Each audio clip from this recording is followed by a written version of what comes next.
शांतिपूर्ण समुदाय, हम लिखते हैं ना अंग्रेजी में भी, पीसफुल कम्युनिटी। मीना कुमारी जी का एक गाना था, तेरी महफिल में दिल लगाकर हम भी देखेंगे। तो मुसलमानों की महफिल में दिल लगाकर नाजिया इलाही खान ने भी देखा, और जब देखा तो पाया कि हलाला ससुर के साथ बहू बिस्तर पर, आई एम सॉरी टू से, लेकिन मैं रॉ वर्ड ही यूज करती हूं। ससुर कर रहे हैं बहू का हलाला। और सनातन धर्म में मैंने कल देखा कि कैसे बहू बेटी की तरह खाना परोस रही थी। मुसलमानों की महफिल में दिल लगाकर मैंने भी देखा तो पाया पॉलीगेमी, एक मर्द और 4 सेक्स टॉय। और अनुमति तो 11 की, कि 11 महिलाओं को एक बिस्तर पर लेकर के आराम से अपने सेक्सुअल डिजायर्स को पूरा करो। ना पिता कुछ बोलेगा, ना मां कुछ बोलेगी, ना परिवार कुछ बोलेगा, और ना ही इस्लाम के मानने वाले, इस्लाम के ठेकेदार कुछ बोलेंगे। इस महफिल में दिल लगाकर मैंने भी देखा और पाया निकाह मुत्ता, टेम्पररी सेक्सुअल मैरिज। कुछ समय के लिए एक शादी में गई, एक आयोजन में गई, कोई लड़की मुसलमान बेटी, और वहां पर किसी शादीशुदा अधेड़ मर्द को एक चहचहाती हुई, एक उछलती कूदती हुई मुसलमान बेटी पसंद आ गई, और कह दिया अब्बा जान को कि ये लो 5 लाख रुपए और 1 हफ्ते के लिए अपनी बेटी दे देना। कॉन्ट्रैक्ट होता है, कॉन्ट्रैक्ट। हमने रजाकार के आखिरी मुखबिर असदुद्दीन अवैसी को सुना होगा कि निकाह इज अ कॉन्ट्रैक्ट मैरिज। हमारा विवाह नहीं होता, हम साथ वचन नहीं लेते, ना आगे पति फेरे लेता है, ना पीछे पत्नी फेरे लेती है। हमारा तो कॉन्ट्रैक्ट होता है, हम तो एक डील में आते हैं। ये है। तो इस महफिल में जब दिल लगाया और भीतर से, तो पाया कि निकाह मस्यार भी होता है।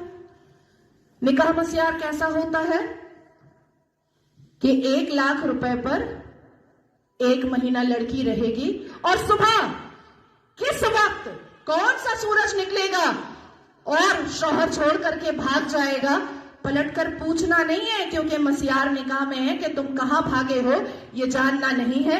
तो मैं पूछना चाहती हूं कि अगर इस्लाम हमने रसूल का पैगाम है, अगर मुसलमान शांतिपूर्ण समुदाय है, तो चप्पल और पत्थर से मस्जिद अल्लाह का घर कैसे बचाते हो भैया? कैसे?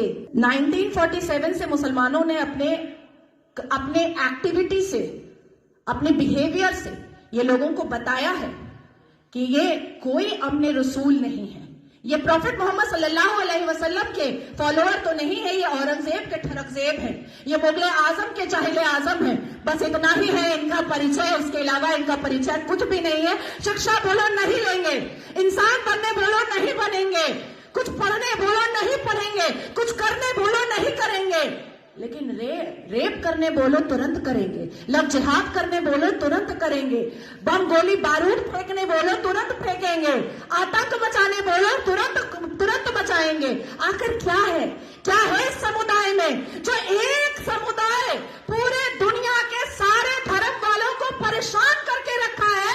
आखिर क्या है राज उस आसमानी किताब का, उस अल कुरान का राज क्या है, जो मदरसों के अंदर छुपकर पढ़ाया जाता है, जो मजार के अंदर छुपकर करवाया जाता है, जो मस्जिदों के अंदर छुपकर सुनाया जाता है, जो घरों के अंदर तरबियत और तालीम में बताया जाता है? क्या है उसका राज? क्यों कहते हैं मुसलमान घर में अंदर ही, जब बेटी छोटी सी होती है और बच्चा छोटा सा होता है, प्रसाद नहीं खाना हराम है, आप ही चले जाते हैं सवैयां खाने। हमें बताया जाता है प्रसाद नहीं खाना हराम है, हमें बताया जाता है मंदिर के सामने खड़े नहीं होना, अल्लाह नाराज हो जाएगा, हमें बताया जाता है कि हिंदुओं के घर का पानी ना पीना, अल्लाह नाराज हो जाएगा, हमें बताया जाता है कि अपने जीवन साथी के लिए हिंदुओं को कभी मत चुनना, नहीं तो घर से, परिवार से बेदखल कर दी जाओगी। क्या है राज? उस राज को खोलना चाहिए।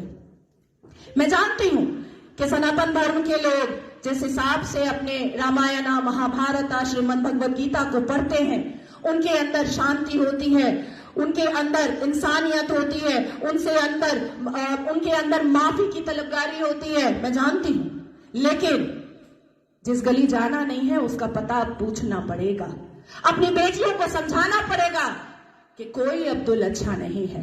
अपनी बेटियों को बुझाना पड़ेगा कि शाहरुख खान ने गौरी खान से शादी तो की है, पर हर रेड़ी वाला, हर संतरे वाला, हर नींबू वाला, हर अचार वाला, हर पंचर वाला शाहरुख खान नहीं होता।